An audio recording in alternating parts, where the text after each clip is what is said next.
네, 한 주일 동안 평안하셨습니까? 예. 한 주일 동안 평안하셨습니까? 하는 인사에 예라고 대답할 수 있는 게 이게 보통 축복이 아닙니다.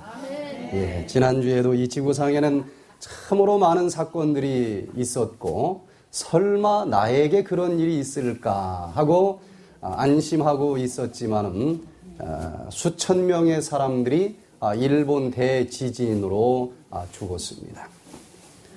일본 역사상 최대 규모의 지진이 어제 일어났는데 바닷속에서 있었기 때문에 거기에서 밀려오는 이 엄청난 쓰나미 물결로 바닷가에서 300명, 400명씩 떼죽음 시체가 발견이 되기도 하고요. 거의 많은 집들이 그저 쓰레기 더미 밀려가듯이 쓰러져서 밀려 흘러 넘치는 것을 봅니다. 또 8.9 강진, 말이 8.9의 지진이지 이것을 폭발력으로 따지면 히로시마에 투하됐었던 원자폭탄에 5만 배나 되는 파괴력을 가졌다고 얘기를 합니다. 말로 형용할 수가 없어요. 그래서 거의 그 도시가 불바다가, 한 도시가 거의 다 불바다가 됐다고 얘기를 합니다. 바로 그 바닷가에서 가까운 게센마누시, 이 도시는 전체가 쓰나미뿐만 아니라 불바다가 되는데 이 모든 장면들은 요한계시록에 예수님께서 이 땅에 오시기 직전에 처처에 기근과 지진이 있을 것이다라고 하는 예언에 따라서 이제 마지막이 됐다고 하는 것들을 우리에게 알려주고 있습니다. 바로 그 지진이 난 진앙지에서 제일 가까운 도시 미야기현, 이 해변가에는 한 300명, 400명의 시체들이 떠돌아다니는 모습을 보고 우선 지금까지만 밝혀진 숫자만 해도 1700명 이상이나 되는 많은 사람들이 죽었습니다. 세계에서 지진에 대한 대비책이 가장 잘 되어 있다고 하는 일본이지만 이 천재지변에는 속수무책인 것을 우리가 알게 됩니다.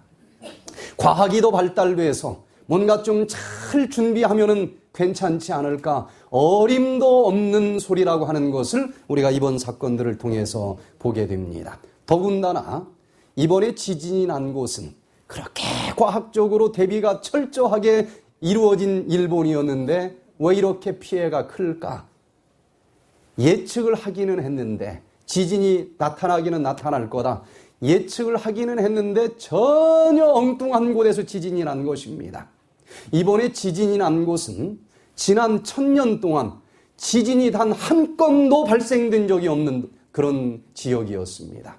일본에서도 정말 안전한 곳이야 라고 믿고 있었던 곳에서 이렇게 일본 역사상 가장 큰 지진이 밀려왔다는 것입니다. 이 세상에서 인간적으로 안전한 곳은 하나도 없습니다. 지진 때가 아니라고 그렇게 안심하던 한국도 지난 1년에 45번이나 지진이 있었다고 얘기를 합니다. 이제 어디도 안전하지 않은 이 시대에 특별히 저 멀리 일본 그 동쪽 바다에서 지진이 일어났는데 그 쓰나미가 밀려와서 여기 바로 우리 미국에 있는 포틀랜드 지역까지 그 물결이 밀려와서 그것으로 한 명이 죽은 것이 벌써 밝혀지고 있습니다. 마지막 때에 이런 광풍이 밀려오고 땅이 뒤흔들거리는 엄청난 사건들이 재림 직전에 있을 것인데 영적으로 육적으로 인간의 능력으로 어찌할 수 없는 이 엄청난 시련의 물결들, 이 지구가 흔들거리는 이런 광풍의 장면들을 보면서 과연 우리가 어떻게 끝까지 살아남을 수 있고 예수님께서 재림하시는 그날 아멘 주 예수여 어서 오시옵소서 이렇게 주님을 영접할 수 있을까? 다른 방법이 없습니다. 마가복음 4장 37절 39절에 보면은 그 해답이 나오는데 큰 광풍이 일어나며 물결이 부딪혀 배에 들어와 배에 가득하게 되었더라. 예수께서 깨어 바람을 꾸짖으시며 바다더러 이르시되 잠잠하라 고요하라 하시니 바람이 그치고 아주 잔잔하여지더라. 이번에 일본에서 밀려온 쓰나미는 높이가 10m짜리 파도였습니다. 웬만한 빌딩들을 그냥 집어삼킬 수 있는 것입니다. 그 인간의 발달된 과학도 속수무책이었습니다. 앞으로 이것은 시작에 지나지 아니하고 엄청난 일들이 밀려올 것이고, 그리고 세계에서 빅1 8.9보다 더 강한 가장 큰 지진이 일어난다고 하면은 그 중에 넘버1 1번 후보지가 어디입니까? 바로 우리가 살고 있는 이 자리 LA입니다. 그러니 우리와 상관없는 사건이라고 치부해서는 안 되는 것입니다. 그럴지라도 하나님을 신실하게 믿는 당신의 백성들이 이 요동치는 그 수많은 물결들을 잔잔하게 만들어주시면서 우리를 살려주시는 분이 있다고 하는 것인데, 그분이 누구이라고요? 바로 예수 그리스도이십니다. 그런데 예수님께서는 그 엄청난 쓰나미, 그 물결들을 어떻게 잔잔하게 만들어주셨습니까? 한마디의 말씀으로 잔잔하게 해주셨다는 것입니다. 여러분, 이 우주에서 가장 강력한 에너지가 있다고 하면 원자폭탄이 그렇게 강한 게 아닌 것입니다. 이번에 뒤 흔들거리는 지진은 그 히로시마에 떨어졌던 원자폭탄보다도 5만 배가 더 강력한 파워를 가지고 있었고, 그때 밀려오는 그 광풍도 한마디로 잔잔하게 만들 수 있는 그 에너지가 더 큰 에너지가 되는 것 아니겠습니까? 무슨 에너지가 이 우주에서 가장 큰 에너지라고요? 예수 그리스도의 말씀이라고 하는 에너지가 이 우주에서 가장 큰 에너지인 것입니다. 말씀 한마디로 이 세상 모든 만물이 가라사대 있으라 하니 다 창조되었던 것을 볼지라도 이 우주에서 가장 강력한 에너지는 바로 말씀이라고 하는 것입니다. 그래서 저는 오늘 이 시간에 말씀에 예수님 위에 굳게 서라, 이런 제목으로 그 어떤 것도 다 흔들립니다. 그 어떤 것도 다 뒤집혀집니다. 그럴지라도 여전히 마지막까지 굳게 서서 예수님의 재림을 영접하고 저 영원한 하늘까지 들어갈 수 있기 위해서 로고스 되시는 예수님, 말씀 되시는 예수님 위에 우리의 모든 신앙과 우리의 모든 인생의 계획들을 그 위에 세우시면서 어떤 흔들림이 있어도 마지막까지 굳게 서고 살아남을 수 있는 우리 모두가 되시기를 간절히 바랍니다. 요한복음 1장 1절로 5절. 우리 지난주에 이제 새벽 기도를 시작을 했습니다. 전화로 많은 분들이 들어왔고, 또 저쪽 북가주 지역, 다른 지역에 사는 사람들까지도 어떻게 알았는지 들어와서 많은 분들이 듣고 있는데, 그 새벽 기도 말씀을 준비하면서 제가 받은 영감으로 오늘 설교를 하려고 합니다. 새벽 기도 시간에 이야기했던 것을 다시 요약해서 지난 어제와 그제 요한복음 1장 1절로 5절에 있는 말씀을 가지고 은혜를 나눴는데, 우리 같이 한번 읽어보도록 하겠습니다. 시작. 태초에 말씀이 계시니라. 이 말씀이 하나님과 함께 계셨으니 이 말씀은 곧 하나님이시니라. 그가 태초에 하나님과 함께 계셨고 만물이 그로 말미암아 지은 바 되었으니 지은 것이 하나도 그가 없이는 된 것이 없느니라. 그 안에 생명이 있었으니 이 생명은 사람들의 빛이라. 빛이 어두움에 비추되 어두움이 깨닫지 못하더라. 여기 말씀이 태초에 계셨다 그랬는데 그 말씀이 누굽니까? 바로 로고스 되시는 예수 그리스도이십니다. 우주에서 제일 큰 에너지가 바로 말씀이라고 하는 에너지인데, 그렇다고 하면 도대체 이 말씀이 무엇인지, 말씀이 누구인지 좀 자세히 알아볼 필요가 있는 것 아니겠습니까? 그래서 이 본문의 말씀을 통해서 우리는 첫 번째, 말씀은 모든 에너지의 근원이시다라고 하는 사실을 깨달을 수가 있습니다. 요한복음 1장 1절에 보니까 태초에 말씀이 계시니라 그랬는데, 이 태초에 그러면은 무슨 구절이 생각이 납니까? 창세기 1장 1절, 태초에 하나님이 천지를 창조하시니라. 그런데 그때 사용된 창세기 1장 1절의 태초와 요한복음 1장 1절의 태초는 원어를 살펴보면 좀 다른 단어입니다. 창세기 1장 1절에 사용된 태초에라고 하는 원어는 히브리어로 레이쉿, 레이쉿 이런 단어를 썼는데 이것은 우리가 잘 아는 모든 것의 첫 번째, 모든 것이 시작할 때 그런 뜻입니다. 태초에 모든 것이 시작하려고 할 그때에 하나님이 천지를 창조하시느니라. 그렇게 이해가 됩니다. 그런데 여기 요한복음 1장 1절에서 사용한 이 태초라고 하는 말은 헬라어로 아케이라고 하는 단어를 썼습니다. 아케이. 이것은 오리진이라고 하는 뜻을 내포하고 있습니다. 모든 것에 처음 시작할 때 그것이 아니고 이 말씀이신 예수님은 처음 시작할 때 있었던 분이 아니고 모든 것이 시작하기 이전부터 있었던 분인 것입니다. 그래서 이 원어는 오리진이라고 하는 뜻으로 사용이 됐어요.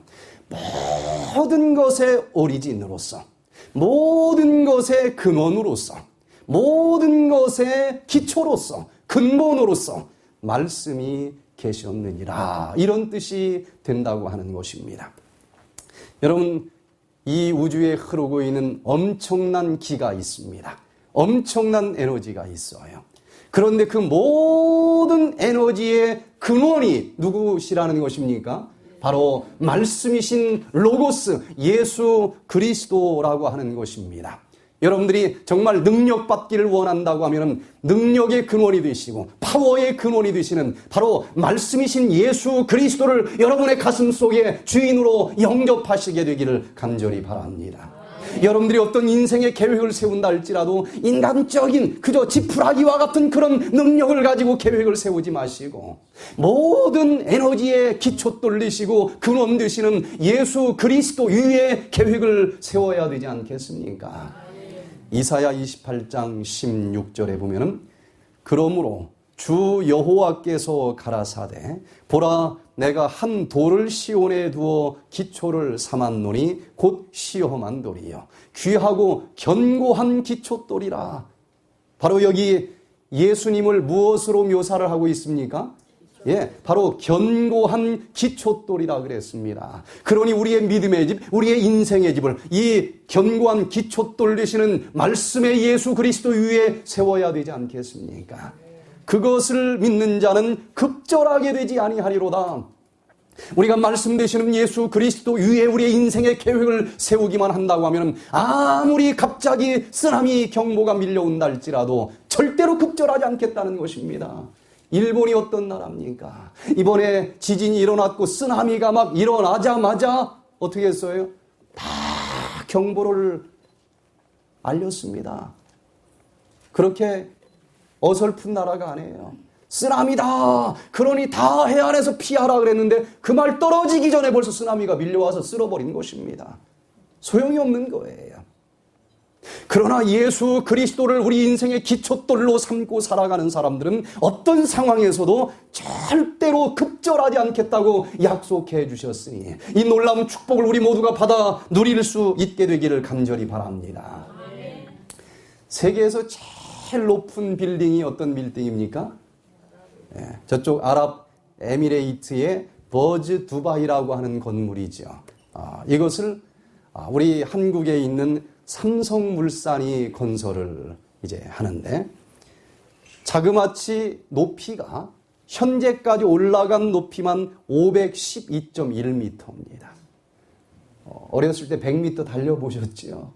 500m가 얼마나 긴지는 아마 이해가 될 거예요. 눕혀놓고 500m를 달려도 한참 달릴 텐데 이것은 아직 끝난 게 아닙니다. 계속 올라가고 있는데 아무도 얼마 올라갈지 몰라요. 비밀입니다. 왜? 서로 1등 건물 지려고 경쟁을 하기 때문에 몇 미터짜리 질지는 비밀이래요. 그런데 지금 밝혀지기로는 최소한 700m 이상의 건물이 될 거다. 160층 이상의 건물이 될 것인데 그 건축물의 무게만 해도 54만 톤이나 된다는 것입니다. 그러니 이 뭐가 중요하겠어요? 그걸 떠받쳐주는 기초가 중요할 거 아니겠습니까? 그런데 여기는 사막입니다. 모래바닥이에요. 그 모래바닥 위에다가 54만 톤의 700m짜리 건물을 짓는다. 참 굉장하지 않습니까? 여기가 다른 곳이 아니고 바로 옛날에 바벨탑을 쌓던 그 도시입니다. 그래서 삼성물산 기술자들에게 야 이게 어떻게 가능하냐 모래바닥 위에 그랬더니 걱정할 게 없다는 거예요. 그게 가능한 비결이 무엇인가 하면 이 사막 속에 아주 튼튼한 고강도 시멘트로 만든 기초판을 설치하는데 심혈을 기울였다는 것입니다. 기초돌을 잘 놨다는 거예요. 그리고 말뚝을 박아서 54만 톤의 파워를 지탱할 수 있도록 기초공사를 아주 철저히 했다는 것입니다. 아주 잘한 것 같아요. 그러니까 500m가 올라갔죠. 그런데 제가 내용을 자세히 뜯어보니까 그래 얼마나 그래서 튼튼하다는 얘기인가. 뭐 보통 시멘트가 아니에요. 아주 뭐 몇 배로 더 강력한 고강도 시멘트로 졌는데 그 건물은 자랑하면서 뭐라고 얘기를 했는가 하면 지진이 아주 엄청나게 강한 지진이 밀려와도 견딜 수 있도록 만들었는데 7.0 강도의 대지진까지도 견딜 수 있도록 만들었다. 그렇게 써 있어요. 근데 8.9짜리 밀려오면 어떻게 된다는 얘기입니까? 아무것도 아닌 것입니다. 7.0이 대단한 거죠. 7.0도 7.0 대지진 속에서도 견딜 수 있도록 만들었다. 그렇게 자랑을 하는데 아마 오늘 신문 보고 바들바들 떨지도 몰라요. 3m 높이에서 떨어져도 뼈가 부러지는데 세상에 700m 높이에서 떨어지면 어떻게 되겠어요? 8.9도 아무것도 아닙니다. 앞으로 밀려올 요한계시록 16장 17절에 예언된 그 대지진, 엄청나게 강한 대지진이 밀려올 텐데 이 세상에 아무것도 인간이 만들어 놓은 것 남아있을 것이 없습니다. 무너졌도다 큰 성 바벨론이요. 모든 것이 다 무너집니다. 그러니 말씀 되시는 예수 그리스도 위에 여러분들의 모든 인생의 기초를 놓을 수 있게 되기를 간절히 바랍니다. 마태복음 7장 24절부터 27절까지 보면은 그러므로 누구든지 나의 이 말을 듣고 행하는 자는 말씀 위에 인생의 집을 지라는 얘기가 뭐냐? 성경책 여기 끼고 다니라는 얘기가 아닙니다. 우리 집에 7권 성경 말씀이 있어 그 얘기가 아닙니다. 그 얘기는 나의 이 말을 듣고 그냥 듣고 아멘하고 끝나는 것이 아니고 듣고 어떻게 하는 자? 예, 그 말씀대로 행하는 자가 바로 말씀 위에 믿음의 집을 짓는 사람이라는 것입니다. 그렇게 하는 사람들은 그 집을 반석 위에 지은 지혜로운 사람 같으니 비가 내리고 창수가 나고 바람이 불어 그 집에 부딪히되 무너지지 아니하나니 이는 주초를 반석 위에 놓은 연고요 나의 이 말을 듣고 행치 아니하는 자는 그 집을 모래 위에 지은 어리석은 사람 같으리니 비가 내리고 창수가 나고 바람이 불어 그 집에서 부딪힘에 무너져 그 무너짐이 심하니라. 그러니 여러분 지금까지 말씀 들은 것 그저 알고 있는 것으로 만족하지 마시고 여러분들이 들은 말씀 그대로 행하는 사람들이 되시기를 간절히 바랍니다. 들었으면 아는 것이 중요한 것이 아니고 말씀을 그대로 실천하는 것이 더 중요하다는 것입니다. 그렇게 살아가는 사람들은 마지막 때 어떤 재앙이 밀려온다 할지라도 살아남을 수 있을 줄로 믿습니다. 건강기별을 들었으면 아는 것으로 끝나지 마시고 전도하는 것으로 만족하지 마시고 그대로 실천하시게 되기를 바랍니다.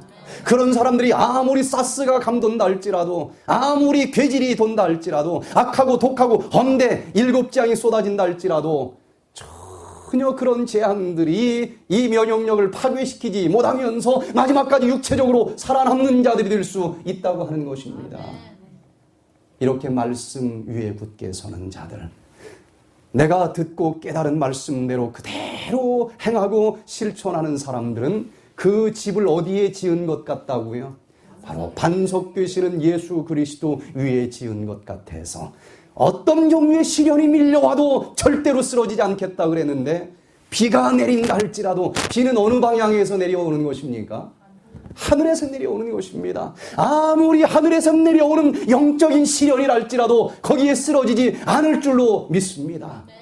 바람이 불어온다 할지라도 넘어지지 않는다 그랬습니다. 바람은 어디에서 밀려오는 거예요? 옆에서 밀려오는 것입니다. 아무리 우리 주변에 있는 사람들 속에서 밀려오는 시련이 있다 할지라도 절대로 급절하지 아니하고 쓰러지지 않을 수 있음을 인해서 감사드리시길 바랍니다. 창수가 솟구쳐 올라올지라도 창수는 어느 방향에서 밀려옵니까? 땅 속에서 밀려옵니다. 아무리 내 가슴 속 깊숙한 곳에서 의심이 밀려온다 할지라도 절대로 거기에 쓰러지지 않을 수 있도록 믿음의 반석 위에 굳게 인생의 계획을 세울 수 있게 되기를 바랍니다. 마지막 시대에 다 쓰러질 것입니다. 다 무너질 것입니다. 진리 위에 믿음의 집을 지으시길 바랍니다. 말씀 위에 믿음의 집을 지으시길 바랍니다. 많은 사람들이 가니까 저기가 좋겠지. 아니, 많은 사람 다수결이 아무것도 아닌 것입니다. 이게 말씀인지 이게 진리인지 다시 한번 두드려 보시고 확인하시고 말씀과 진리 위에 믿음의 집을 지으시게 되길 바랍니다. 그런 사람들만 마지막 시대에 살아남을 수 있다고 하는 것입니다. 두 번째 본문의 말씀을 보면은 말씀은 인격체이시다라고 하는 사실을 가르쳐 주고 있습니다. 요한복음 1장 1절에 보니까 태초에 말씀이 어떻게 했다고요? 계시니라. 무슨 어떤 말씀이라고는 에너지가 어디에 있다가 아니고 말씀이라고 하는 인격체가 계셨다는 것입니다. 계셨다는 거예요. 원어로 말씀이라고 하는 단어는 헬라어로 로고스라고 하는 단어를 썼는데 이 로고스라고 하는 것은 무슨 뜻인가? 어떤 이 속에 품고 있는 생각, 그건 아무도 모르지 않습니까? 지금 무슨 생각하고 있는지 알아요? 몰라요? 몰라요. 그런데 이 속에 품고 있는 생각, 어떤 내적인 사상과 생각이 딱 말을 하면은 보이지 않지만 그런 생각하고 있었어? 하고 알 수 있지요. 뭐라고 말을 하면은 저 사람이 기분이 좋은지 안 좋은지 이 속에 있는 어떤 내적인 사상과 생각이 이렇게 모양을 가지고 나타날 수 있는 것, 그게 바로 로고스 말씀이라는 것입니다. 이해가 되십니까? 네, 말을 안 하면 몰라 그 속에 무슨 꿍꿍이 속이 들어있는지. 그런데 말을 하면은 저 사람이 지금 어떤 마음을 가지고 있구나 하고 보이지 않는 마음과 사상을 이렇게 보일 수 있는 모양으로 드러내줄 수 있는 게 바로 말씀이라고 하는 것입니다. 그런데 이 로고스이신 말씀은 어떤 분인가? 하나님을 우리는 볼 수가 없습니다. 하나님의 영적인 사상을 우리는 이해할 수가 없습니다. 그런데 그 하나님의 사상과 어떤 생각을 인간이 하나님은 저런 분이구나 하고 느낄 수 있고 바라볼 수 있도록 일정한 모양을 가지고 이 땅에 오신 하나님, 그게 바로 로고스 되시는 말씀 되시는 하나님이라는 것입니다. 바로 성육신하신 예수 그리스도라고 하는 것입니다. 하나님을 우리가 바라볼 수도 없고 이해할 수도 없지만 태초에 말씀이 계시니라. 그 하나님을 우리가 이해할 수 있도록 인간의 모습으로 딱 와주신 분, 바로 인격체로 이 땅에 와주셨다고 하는 사실을 인해서 감사드리시기를 바랍니다. 말씀이라고 하는 것은 우주에서 가장 강력한 에너지라 그랬는데 이 세상에 수없이 많은 이 에너지를 찾아서 쫓아다니는 사람들이 있습니다. 뉴에이즈, 또 TM, 명상, 참선, 기수련 다 뭘 잡으러 다니는 거예요? 인간 이상의 어떤 엄청난 기를 잡으러 다니는 사람들입니다. 에너지를 잡으러 다니는 사람들이에요. 그래서 그런 사람들이 세도나를 잘 가지 않습니까? 엄청난 기가 흐른다고 하면서. 그런데 제가 여수병원에 있을 때에 이 기훈련원, 기수련원 유명한 원장님이 한 분 입원을 하셨어요. 암이 걸렸는데 그래서 여러 날 같이 먹고 자고 하니까 이제 많은 대화를 나눴습니다. 기수련 도대체 어떻게 하는 겁니까? 하고 질문을 했더니 가부좌 틀고서 이 마음속에 있는 잡다한 생각들을 계속 버리는 일을 한다는 것입니다. 계속 버리면 이 마음이 어떻게 되겠어요? 텅 빈 진공 상태가 되겠죠. 그러면 그 텅 빈 마음 속에 우주에 흐르고 있는 엄청난 기가 싹 들어온다는 것입니다. 그것을 하는 게 기술연이라는 거예요. 그래서 제가 질문하기를, 그 참 굉장한 일을 하십니다. 인간 이상의 에너지가 분명히 있고, 저도 인정합니다. 그리고 여기에 있는 그 미움, 시기, 질투 이런 것이 있으면 그 엄청난 에너지가 들어올 수 없으니까 이 모든 것을 내놓고 버리고 그래야 된다는 것도 저도 동의합니다. 그러면은 엄청난 에너지가 이 가슴 속으로 들어올 수 있다고 하는 것도 저는 동의합니다. 그런데 그때 들어오는 그 엄청난 엄청난 그 에너지가 누구이신지 혹시 생각해 보신 적 있습니까?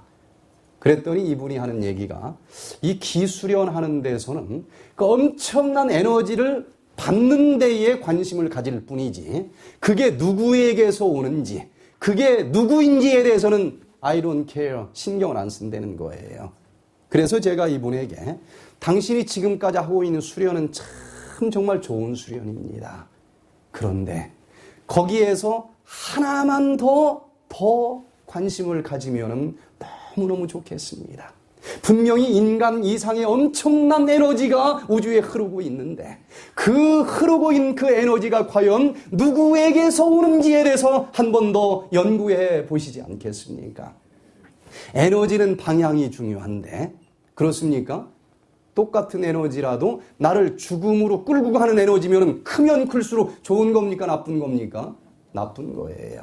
그러나 나를 살려주는 에너지라고 하면 이건 점점점 커져야 되지 않겠습니까? 그러니 에너지가 엄청난 것이다, 여기에만 관심을 가질 것이 아니고 이것이 나를 살려주는 에너지인지 나를 죽이는 에너지인지 그 정체를 좀 살펴봐야 되지 않겠습니까? 이것이 사단에게서 오는 것인지 창조주 하나님에게서 오는 것인지 이걸 좀 알아야 되는데, 이 모든 에너지의 근원 되시는 분이 바로 말씀이신 예수 그리스도이시고, 이 예수님을 믿는 사람 외에 모든 사람들은 이 말씀을 그저 이 세상의 에너지라고 하는 파워에만 관심을 갖습니다.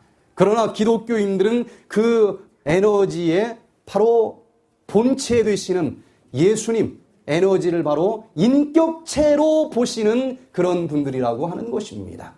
그랬더니 이분이 자기가 가진 것 하나도 버릴 것 없다고 그러고, 거기에서 그저 파워만 보는 것이 아니라 이 파워를 주시는 그 인격체까지 바라보자고 하니까 별로 거부 반응이 안 생기는 거예요. 그래서 성경 연구를 같이 시작을 해본 적이 있습니다.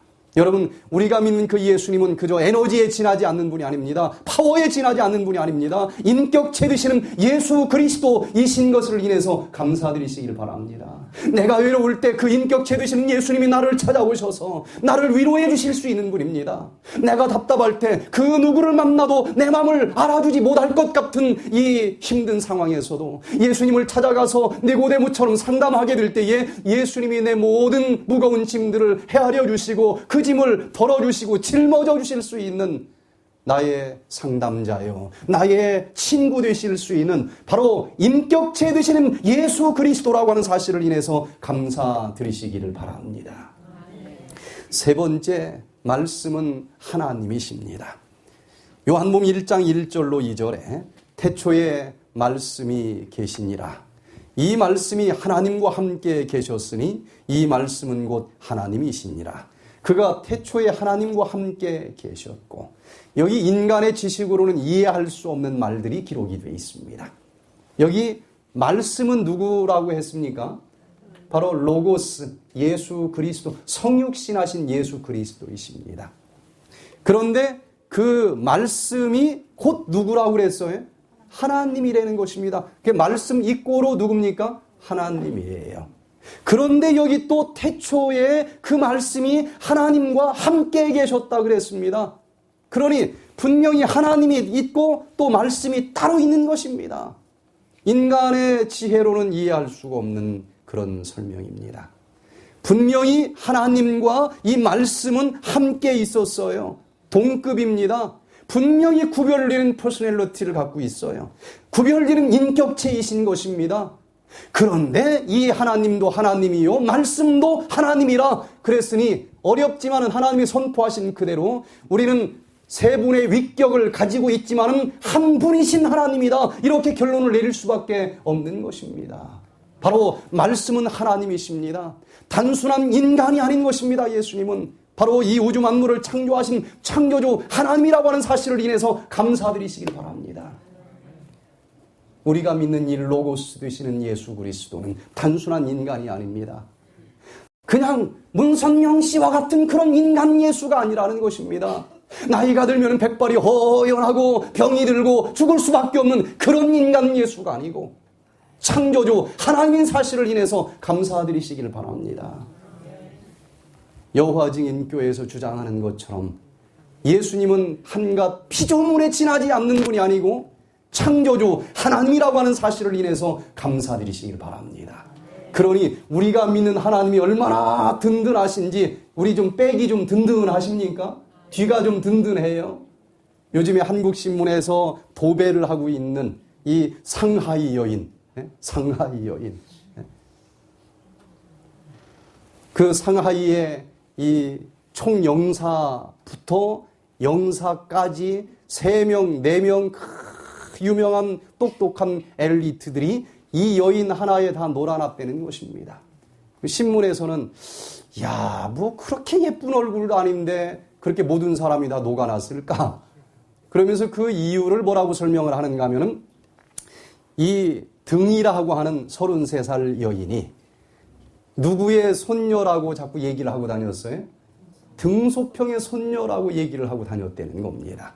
그게 사실인지 진짜인지는 모르는데 하여튼 전화 한 통이면 다 해결이 되더라는 거예요. 전화 한 통하면은. 그래서 이 외교관들이 야, 저 여자가 진짜 백이 등소평인가 보다. 백이 좋다. 그래서 저 백 좀 나도 좀 한번 잡아보자. 그래가지고 그냥 만났다면 모든 남자들이 다 걸려들었다는 거예요. 유부녀한테 그것도. 그런데 우리가 믿는 이 말씀 되시는 예수 그리스도는 등소평 정도가 아닙니다. 이 우주 모든 만물을 창조하신 King of Kings, 왕 중에 왕 되시는 하나님이신 것을 인해서 감사드리시기를 바랍니다. 계시록 17장 14절에 저희가 어린 양으로 더불어 싸우려니와 어린 양은 만주의 주시요 만왕의 왕이시므로 저희를 이기실 터이요 또한 그와 함께 있는 자들 곧 부르심을 입고 빼내심을 얻고 진실한 자들은 이기리로다. 어떤 세력이 우리를 공격한다 할지라도 우리의 백은 이 우주 만물을 창조하신 왕 중의 왕 되시는 말씀 되시는 예수 그리스도라고 하는 사실을 인해서 감사드리시길 바랍니다. 우리가 그분에게 기도하게 될 때에 그분의 능력의 오른팔이 움직이기만 하면 모든 일들이 전화 한 통하면 다 해결이 됩니다. 제가 보통 사람들이 아니에요. 우리가 보통 사람들이 아닙니다. 그냥 전화 한 통하면 다 해결이 될 수 있는 그런 엄청난 백을 가지고 있는 사람들인데 무슨 전화를 하면 되겠어요? 예, 기도라고 하는 전화 한 통하면 다 해결이 됩니다. 우리가 이 자리로 들어오면서 뭐 한 20, 30명 모였을 때부터 우리가 기도를 했습니다. 하나님, 4월 달에는 여기 가득 차게 하여 주셔서 이것도 다 터가지고 널찍하게 예배를 보게 좀 해 주시옵소서. 매주마다 심야 기도를 했습니다. 그랬더니 아이고 이게 뭐 그게 언제 여기가 다 차겠어. 그렇게 생각한 사람들도 있겠지만은 우리는 전화 한 통하면 다 해결될 그런 사람들 아니겠습니까? 계속 전화를 한 통화도 아니고 몇 통화를 했는데 4월 달은 다가오는데 그런데 사람은 분명히 찼어요. 오늘 찼지 않습니까? 찼어요. 차서 이걸 좀 4월 달이 다 돼서 터야 되겠는데 요거 좀 특혜 좀 해 주십시오 하고 집주인을 찾아갔더니 어림도 없다는 것입니다. 어림도 없다는 거예요. 이야, 이거 그러면 이 전화 한 통하면 다 해결되시는 왕 중의 왕에게 전화를 했는데 이게 안 이루어지면 도대체 어떻게 예배를 보라는 거야. 그래서 지난주에 그럴 리가 없을 거다. 아마 하나님께서는 우리가 요구한 것보다 더 큰 것을 주시려고 욕을 막나 보다. 하여튼 넓은 데서 예배를 보면 될 거 아니겠습니까? 그래서 그럼 이거 다퉈봤자 100명밖에 못 왔는데 한 200명, 300명 왔는 데를 아예 그냥 건너뛰고 가보자. 하나님이 아마 틀림없이 우리의 기도를 들어주시지 않을 뿐이 아닌데 아마 급하셔서 한꺼번에 좀 큰 데로 가라고 하시는 건가 보다 하고서는 이제 이렇게 몇 군데를 다녔는데 이제 내일 최종 결정이 납니다. 한 300명 들어갈 수 있는 이렇게 2층도 아니고 2층 올라오시느라 고생한 많은 분들이 있는데 그냥 1층이에요. 아주 정식으로 허가난 교회입니다. 그래서 거의 아마 될 거라고 생각을 하는데 뭐 이 왕 중에 왕 되시는 분에게 기도했는데 안 되겠습니까? 이렇게 엄청난 백을 가지고 살아간다고 하는 것을 인해서 감사드리시기를 바랍니다. 네 번째 본문의 말씀을 보면은 말씀은 창조주이시다라고 선포하고 있습니다. 요한복음 1장 3절에 보니까 만물이 그로 말미암아 지은 바 되었으니 지은 것이 하나도 그가 없이는 된 것이 없느니라. 여기 우리가 볼 수 있는 모든 세상의 만물은 누구로 말미암아 만들어졌다고요? 말씀 되시는 예수 그리스도를 통해서 만들어졌다는 것입니다. 창조주 하나님이시라는 겁니다. 예수님께서는. 저 우주에 지금까지는 우주가 텅 빈 아무것도 없는 진공 상태라고 과학자들이 생각을 했는데 이 양자학이라고 하는 학문이 발달을 하면서 살펴보니까 우주는 텅 빈 공간이 아니라는 것입니다. 우주에는 엄청난 원시적인 에너지가 가득 차 있다는 사실을 알게 됐어요. 아주 그냥 수없이도 반복되는 일들이 있는데 여기서는 어떤 이 전자나 양자가 딱 물질로 나오기도 하고 그 물질이 딱 에너지로 사라져버리기도 하는데 이게 끝없이 반복되는 존재와 비존재 중간 상태의 물질이 있다는 겁니다. 존재가 뭔지는 아시죠? 우리 눈에 보이는 물질. 비존재는 아무것도 없는 것. 보이는 세상은 존재예요. 저 우주는 비존재, 텅 빈 공간, 진공 이렇게 알고 있었는데 그게 아니고 이게 있다고 할 수도 없고 없다고 할 수도 없는 물질이 됐다가 또 에너지로 없어지기도 하는 이런 상태의 존재와 비존재 상태에 엄청난 에너지가 가득 차 있다는 것입니다. 이것을 과학자들은 가능태라고 설명을 했어요. 모든 물건으로 나타날 가능성이 있는 존재와 비존재 사이에 엄청난 에너지가 우주에 가득 차 있다고 하는 것인데 또 이 양자론의 학자들에 의하면은요, 관찰자 효과라고 하는 이론이 있습니다. 많은 이론이 있지만 그 중에서도 코펜하워 이 파의 설명에 의하면은 지금은 예를 들어서 이게 파동이라고 할 수도 있고 파동이라고 하는 에너지라고 할 수도 있고 또 어떤 이 소립자, 이 어떤 소립자라고 하는 물질이라고도 할 수 있는데 어느 쪽이라고 이름을 붙일 수 없는 존재와 비존재의 가능태 상태에 있다는 것입니다. 그런데 어떤 이런 인격을 가지신 분이 딱 관찰을 하면은 관찰을 하는 그 순간 그 존재와 비존재 사이의 원시적인 에너지가 우리가 눈으로 볼 수 있는 실체로 딱 드러나게 돼 있다고 하는 이론입니다. 그러니 이 우주에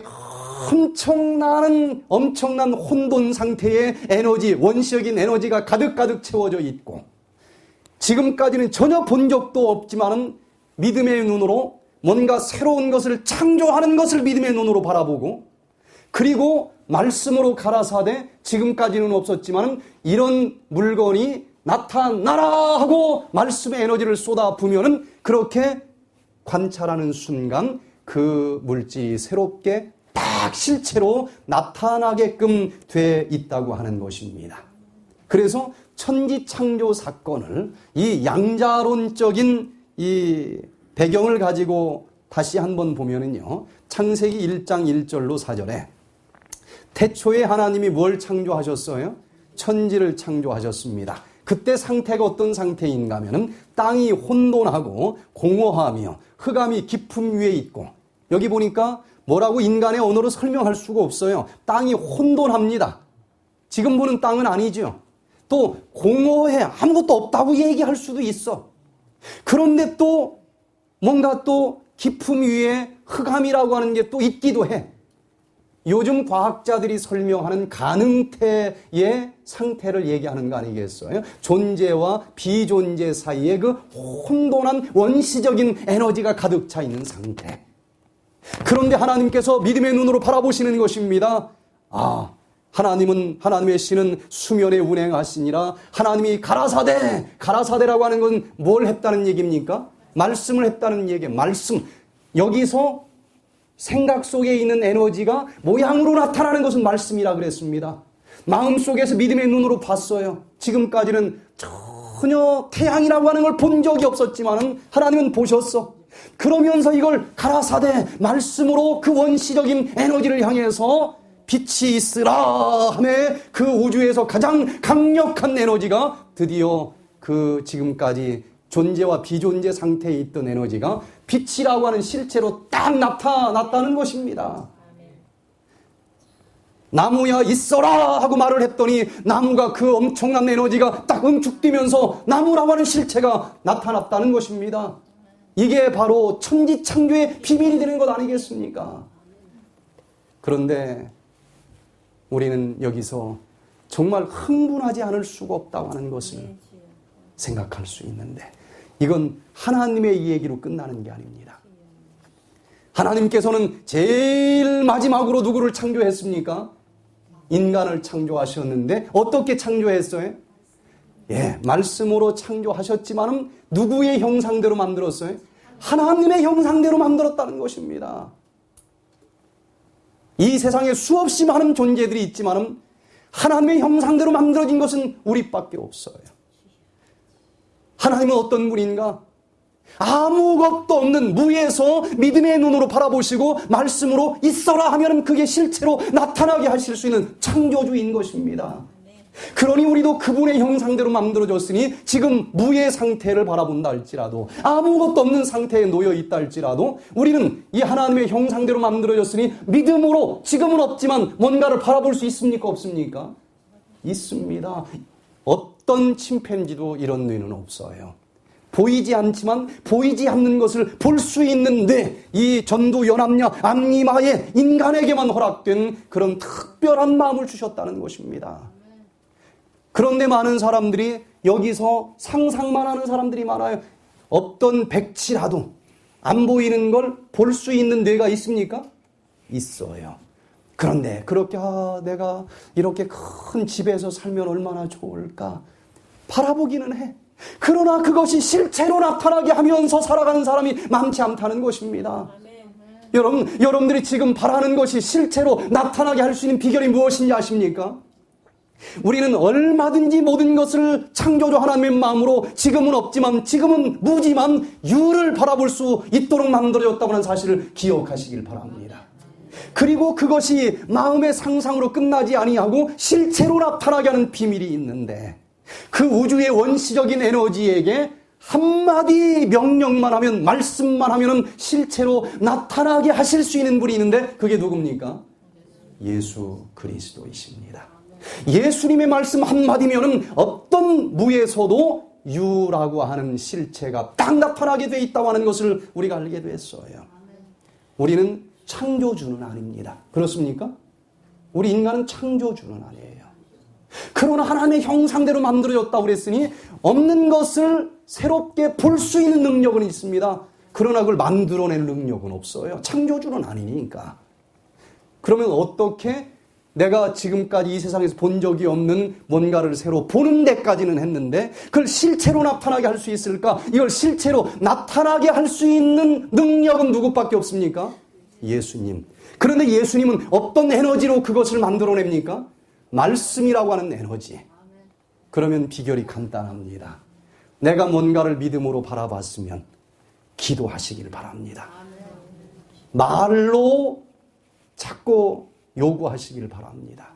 그런데 우리 인간의 말은 그렇게 엄청난 에너지가 없으니까 누구의 말로 기도를 해야 돼요? 예수님의 이름으로 기도합니다. 하면은 내가 바라던 그 모든 내용들이 저 우주로 예수님의 가라사대 말씀의 능력으로 명령이 전해지게 될 것이고, 어느 날 틀림없이 믿음은 바라는 것의 실상이라 내가 바랬었던 것들이 드디어 어느 날 실상으로 나타날 수 있다고 하는 사실을 인해서 감사드리시길 바랍니다. 다섯 번째, 말씀은 생명이십니다. 그 안에 생명이 있었으니 이 생명은 사람들의 빛이라. 그 말씀은 생명이라 그랬습니다. 그냥 철학적인 이야기에 지나지 않는 것이 아닙니다. 죽을 사람이 생명을 새롭게 얻어서 살아날 수 있는 그런 능력의 말씀인 것을 인해서 감사드리시길 바랍니다. 출애굽기 15장 26절에 많은 환자들이 제일 읽고 또 읽고 또 읽고 사랑하는 말씀입니다. 나는 너희를 치료하는 여호와임이니라. 여호와 라파 되시는 하나님이 여기 딱 한 번 등장을 합니다. 그런데 이 하나님을 언제 만날 수 있는지에 대해서는 놓치는 사람들이 너무나 많아요.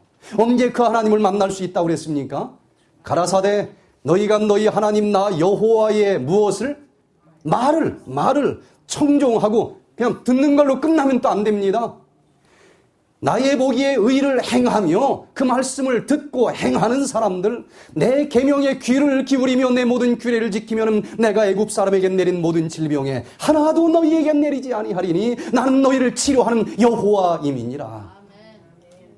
여러분, 하나님의 계명을 다시 한번 펼치시길 바랍니다. 하나님의 말씀에 귀를 기울이시길 바랍니다. 하나님의 말씀대로 행하시길 바랍니다. 순종하시길 바랍니다. 특별히 창조주 하나님을 만날 수 있는 이 놀라운 계명에 대해서 다시 한번 연구하시길 바랍니다. 그때에 생명력이 우리에게 주어집니다. 불치병 환자들이 치료되는 기적이 일어납니다. 그러니 우리에게 생명을 주시는 이 말씀을 어떻게 해야 되겠습니까? 펼치고 매일 매 순간 읽어야 되지 않겠습니까? 78시간이면 신구약 성경 한 번을 다 읽을 수 있는데 지금까지 예수를 믿는다고 하면서 말씀을 도대체 몇 번 읽었습니까? 하늘나라 들어갈 때 조금 미안하지 않겠습니까? 아니 78시간이면 한 번 읽는다는데 너 성경 몇 번 읽었어? 아니 몇 장 몇 절 암송해봐도 아니야. 그럼 뭐 하나님이 나 머리 나쁘게 만들어줬는데 내가 어떡하라고요? 그러면 하나님이 또 뒷머리 긁을 거 아니겠습니까? 할 말이 있어. 근데 너 성경을 어떻게 잘 이해했니? 그것도 내가 할 말이 있어. 근데 제가 아무리 생각해도 할 말이 없는 질문이 하나가 있는데 너 이 땅에서 성경 몇 번 읽었어? 한 번도 못 읽었는데. 아니 이해를 하고 안 하고를 떠나서 한 번도 못 읽어보고 그 하늘나라를 가겠다고 하면 이건 좀 욕심이 지나치지 않습니까?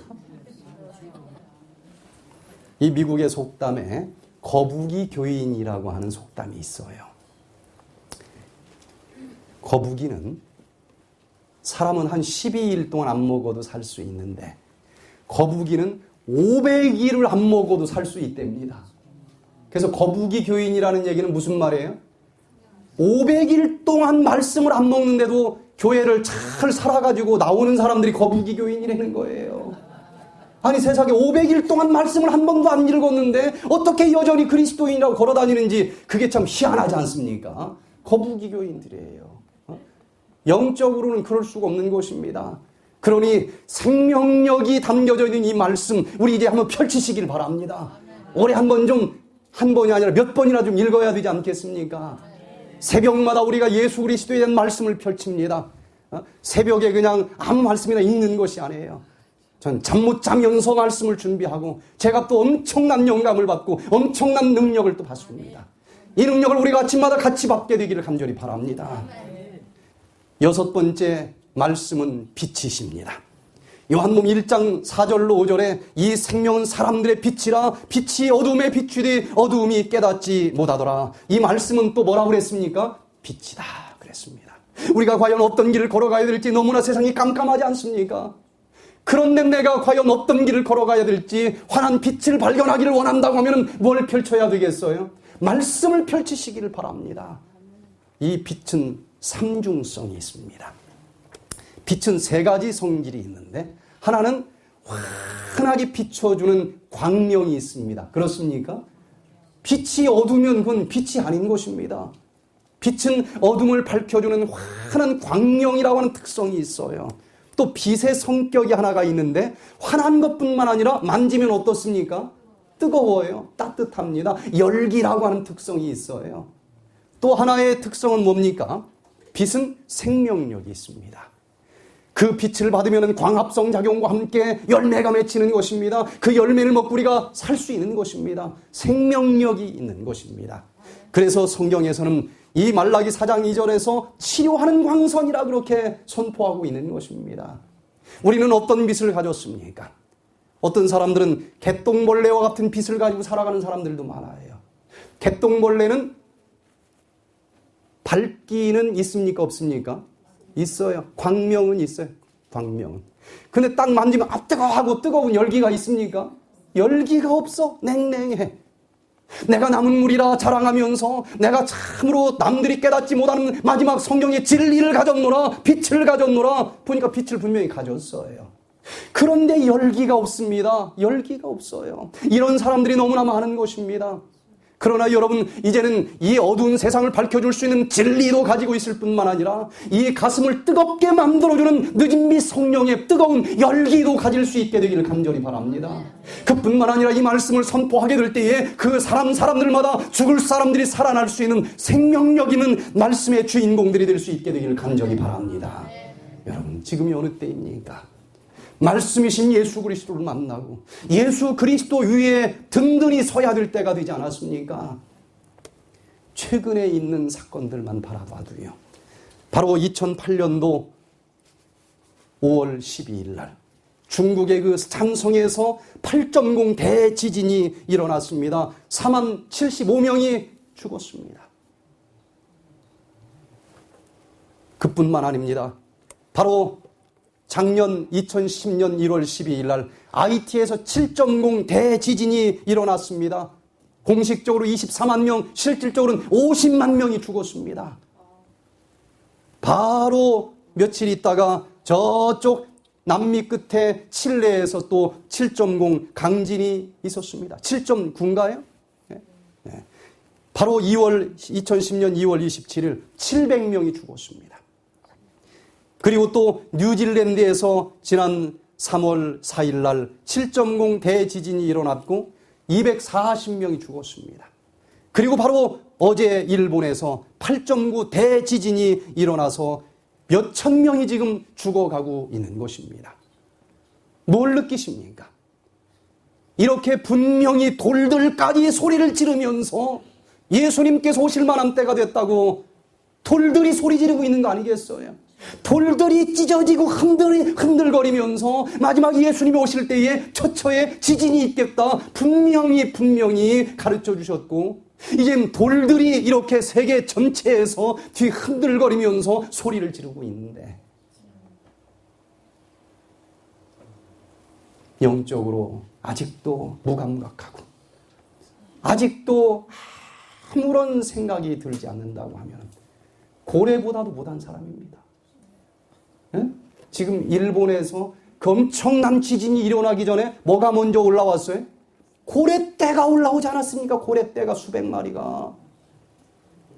고래보다도 못한 거예요. 이걸 모르면은. 여러분, 이제는 말씀 위에 서시길 바랍니다. 다수결이 아닙니다. 진리는 많은 사람들이 모이는 것이 이게 답이 아닌 거예요. 정말 하나님께서 뭐라고 말씀하셨는지, 진리가 무엇인지 그 진리의 말씀을 살피시고 내가 어떻게 해야 이 마지막 때 흔들리지 아니하고 살아남을 수 있는지 해답을 찾으시게 되길 바랍니다. 그래서 제가 오늘은 이제 식사 후에 어떻게 먹어야 마지막까지 질병으로 쓰러지지 않고 예수님을 살아서 영접할 수 있을지 이것도 배워야 되지 않겠습니까? 그래서 요리 강습도 할 거예요. 그거보다 더 중요한 것은 내가 어떤 진리의 말씀 터전 위에 굳게 서야만 마지막 흔들리지 않고 살아남을 수 있는지 말씀 연구도 해야 되지 않겠습니까? 그래서 그 성경 연구 끝에 먹는 것만 먹지 마시고 이 영적인 말씀인 음식인 말씀도 좀 먹어야 되지 않겠습니까? 그래서 그 요리 강습 끝난 다음에 정말 우리가 살아남는 데 중요한 이 말씀에 대해서 또 한 시간 살펴보려고 합니다. 여러분, 머지않아 주님께서 천천만만의 천사들과 함께 구름 타고 이 땅에 다시 오실 것입니다. 그날 말씀 위에 굳게 서서 우리 모두 아멘 주 예수여 어서 오시옵소서 이렇게 그 예수님을 영접할 수 있는 우리 모든 믿음의 식구들이 되시기를 간절히 바라면서 오늘 말씀을 마치겠습니다. 세계 방방곡곡에서 주님이 오실 만한 때가 무르익었다고 하는 것을 가르쳐 주시는 이 마지막 때에 이제는 내 자신을 살피게 도와주시고 말씀의 위에 굳게 서 있는지 뒤돌아보게 하여 주시며 오직 주님께서 어디로 인도하든지 그대로 따라가겠다고 하는 굳건한 믿음을 가지고 한 걸음 두 걸음 걸어가게 하여 주시고 그리하여 주님이 오시는 그날 우리 모두 아멘 주 예수여 어서 오시옵소서 이렇게 외치며 주님 앞에 나갈 수 있도록 축복해 주시옵기를 우리 구주 예수 그리스도의 이름으로 간절히 기도하옵나이다. 아멘.